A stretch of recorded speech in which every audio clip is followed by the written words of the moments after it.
Very nighty, obviously. Welcome back to first grade football. It's been a tough sort of 9 months for you. Talk about the sort of injury from the first day you got it and some of the tough times you went through getting back to last weekend. Yeah, injury, man. I remember... Lowest tackle. Holy lowest shit. tackle, bro. How many times have you watched it? I couldn't watch it for a while, eh? I used to just sit there and just fucking just burn inside. Like, I couldn't watch it, and I had to deal with that for Do you know the dude's name and stuff? Like, nah, is that, no idea. It was a winger, bro. That's the thing that is that burns the me worst most. thing about it? I was in the middle of the field, tackled two, off like we had a tap, then I had to carry, and I was on post, almost black dot, and I looked at it, I was like, is that number 2? What the fuck's he doing there? And I was just laying in the rain, just like looking up, like, what? I knew my knee was gone. What did you do to your knee? What was the extra injury? ACL, MCL, grade 2 MCL. Almost tore that all completely, but ACL and then a little bit of meniscus. Oh, okay.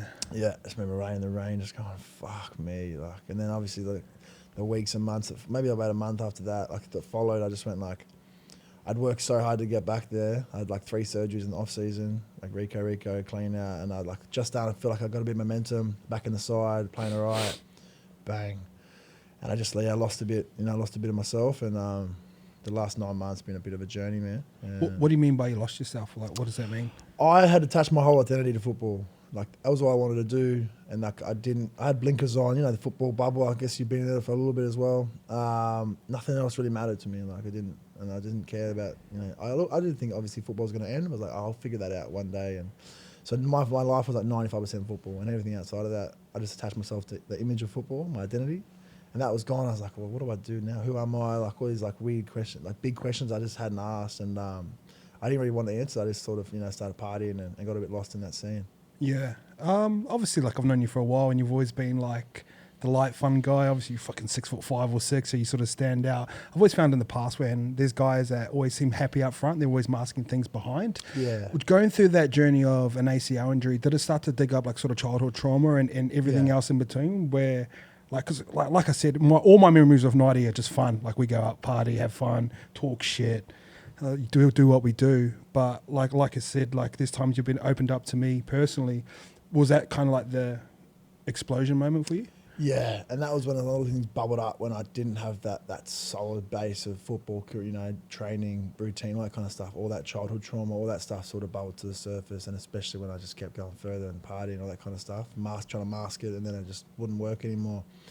That was the biggest thing I had to address. Like I did a lot of therapy, still am, like just addressing a lot of stuff that came up, and that was probably the biggest work on. There's a weird stigma around therapy, especially for men. Well, I look at you two guys and like big solid guys, and you play such a tough sport, and you're seen as almost like a gladiators or men in the arena, and we're expected to be tough and put together all the time. What was it like making yourself so vulnerable in public, and then sitting down and having those tough conversations with someone in therapy?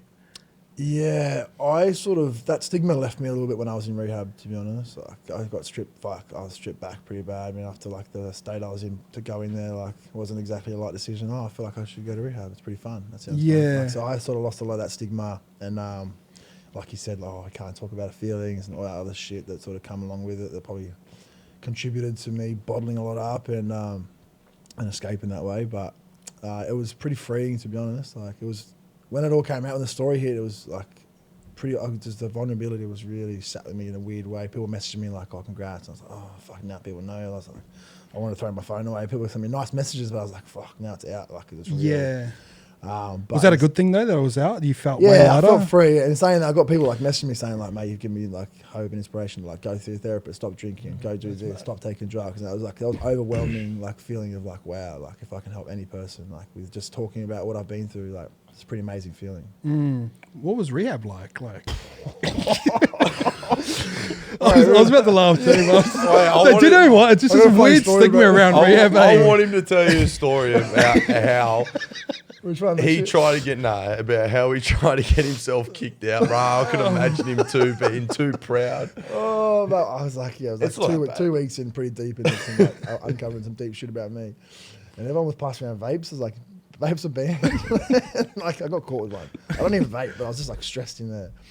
And the head of the rehab, he's like, mate, give me the vape. And I was like, want to give it to him like that? And I went like, right in front of him, and he's just like blowing up. And I was like, kick me out. What are you gonna do? And he's like, fuck, he knew that's what I wanted. But rehab was pretty crook, man. It was hard. It was hard work. How long were you in there for? 4 weeks. Shit. So you like going and staying and everything? 28 days, yeah. First 8 days, no phone. They take your phone off you. Yeah. Corny one. You didn't have a phone, did you? I took it in, yeah, but you don't have it. Like they take it, and you have to ask for it, like to. So I was getting random FaceTimes off this like email, going, "What the fuck who is this? Who is trying to FaceTime me?" And then I got a message, and it was obviously him. Yeah, it was weird, man. It was a weird time. Like sitting around in circles, talking about your feelings in front of people you don't know, and it's like on AA meetings and like people just like this community of people that you don't know existed. People go up the front of like this room and talk about their hardest things in their life. I'm sitting there going, what the fuck's going on? Yeah. Like, where am I? Like, how did I get here? So when you look around the room, is it like how you perceived it to be, or was there like, oh, this guy just, I wouldn't even think there's the word alcoholic. I don't want to like read. Yeah. Or like the kind of people in there. Yeah. Yeah, so that was my biggest thing, the stigma. I'm like, fuck, I don't want to call myself like a junkie or anything like that. I had a lot of issues with alcohol and drugs for a long time. But like, you walk in there, people you wouldn't even know, like normal looking people. There's some people in there that's like really like, wealthy, successful. There's obviously a range, like high, low, like life, but people talk about normal stuff and like big issues, small issues. Everyone's issues are their issues, you know what I mean? Just so eye-opening, I'm like, people talk about this shit, like in front of other people they don't really know. I'm like, this is crazy to me. Is that easier or harder? I feel like that'd be easier. Yeah, I don't know. Like, but then you're telling strangers about your shit. Like, and so like, I remember my first meeting I went to, I got asked to share. Like, you go up the front of this room, and I'm like, lights are on me. Like, I'm not a good public speaker. I've gotten better since, but like, I'm just drooping in sweat. Yeah, 40 people. I'm like profusely sweat. Like, well, how many? 40 40 people? 50 people in this room. I'm up the front. Some of them are in a circle, and some of them are like out the front. I was like, oh, and I just said to myself, I'm never gonna say no. I'm gonna get out of my comfort zone. I need to talk about this shit. Went up the front, like looking around, like stunned mullet, like looking like I got out of a sauna, like didn't know what to say. Like, you don't know what to say. I hear people say it, but I didn't know how to speak about my own issues. So. Do you have to do the hi, my name's Liam, and that was the thing that killed me the most. Yeah, like because at the first I was like, I'm in denial. I don't have that much. No, I'm Liam. I'm an alcoholic. I'm an addict.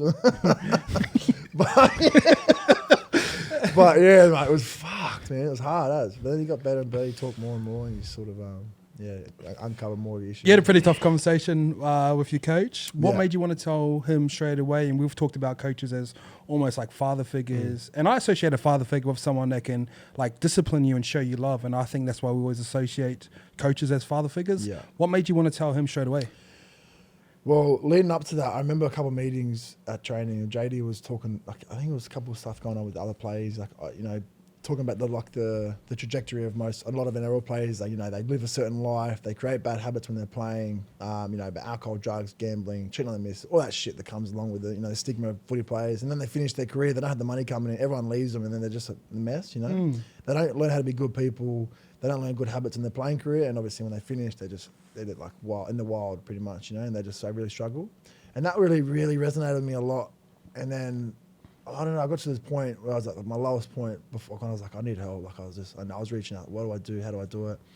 Well, I need to tell JD if I need to go to rehab. Like, fuck, how am I going to do it? Then I got to admit that I've been doing the wrong thing. That was the hardest thing. Yeah. But that was the only step I could take to get the help I needed. So I called him up, and I was a wreck. I was like, JD, can we have a chat? Like I was in a really bad way. I was really anxious, and he's like, yeah, mate, everything all good? I'm like, no, not really. Can we have a chat? Can I come meet you? Went and met him, and I told him where I was at. And the first thing he said to me was like, man, I'm really proud of you for asking. Like 100%, we support you 100%. And I just went, what? Did that feel like the biggest relief? Like the biggest relief. I was like, what do you mean? Like I was like, didn't understand it. Like everything I built it up to be, this huge thing. Like, and he just went bang. That's mate, that's awesome. I'm proud of you. We'll support you 100%. And I was just like a light bulb moment. Like, fuck, that's first step. That's number one step. What was it like for you guys? Like, as obviously a good mate, you're seen as like a sort of a tough guy in the game, but to sort of come off the field, see your friend go through that, and just sort of have to soften yourself and accept it. What was it like to be his friend? It was pretty hectic, to be honest. Like, so you just don't know sometimes. Like obviously, I was seeing him go through a bit. As soon as he's done his knee, I still remember like very clear that rocking up to the game, and our head performance at the time had said, hey mate, I just want to prepare you, but Nighty's done his ACL, and I remember my heart sinking. Oh yeah. And he goes, I just need to tell you, obviously you've got to prepare for a game and that, but So I remember going in. He was Well, in he's a the lot head of of pain. performance. Yeah, he Might was. have half ruined the performance that game, wouldn't he? Well, I was obviously going to find out. So I remember walking in and seeing him, and he was in a bad way. He was obviously trying to be in his best spirits as possible. I remember the doc giving him the doc. mate. Obviously, he was in so much pain, bro. The doc gave him anti-inflammatories And Panadine Fort. and Panadine I was Fort. like, Doc, I'm not playing. Give me Trammies. Give me something. Yeah. Just knock me out, bro. And then like coming home and that, and I remember him getting surgery, and we had to swap rooms because he was upstairs and okay. couldn't really get upstairs, so he stayed in my room. And there was a time, I don't know if you want about the ambulance. Oh, mate. I had no idea. Slept through this whole thing, but he was in so much like excruciating pain. I slept through this whole thing. Ambulance, all the ambos had come to the house, took him to hospital, obviously check on him, and they couldn't really do anything for you, could they? Yeah, that was... Where was the pain coming from? Just your knee? Bro, I wasn't sleeping. That was when I was on prescriptions. That's when I was probably my big struggle that started. Like prescriptions, I was out of the drugs. I wasn't sleeping. I had like 3 or 4 days. What prescriptions were you taking? Like I was on endones. I probably pumped a few Valiums in there. Yeah. Other drugs and stuff. And then I hadn't slept for 3 or 4 days. And I was having psychosis. And I was like, fuck, I was just like hearing voices and shit. Fuck, Yeah. mate, And it's then crook as. I woke up in the morning, and he told me like, "Oh, I went to hospital." And I was like, "What? Wait." Sleep through a hurricane as well. Like last night, Just got his 8 hours kip, People eh? start and breaking into the house, drive me fucking 12 hours sleep. Wake up, nothing's here. and I do sort of remember him kind of saying to me like, "Yeah, I'm not in a good way," and that sort of like rattled me a bit. And I was like, "Well, I don't really know what to do," because as a man, like, especially me, emotionally, I'm not very in check.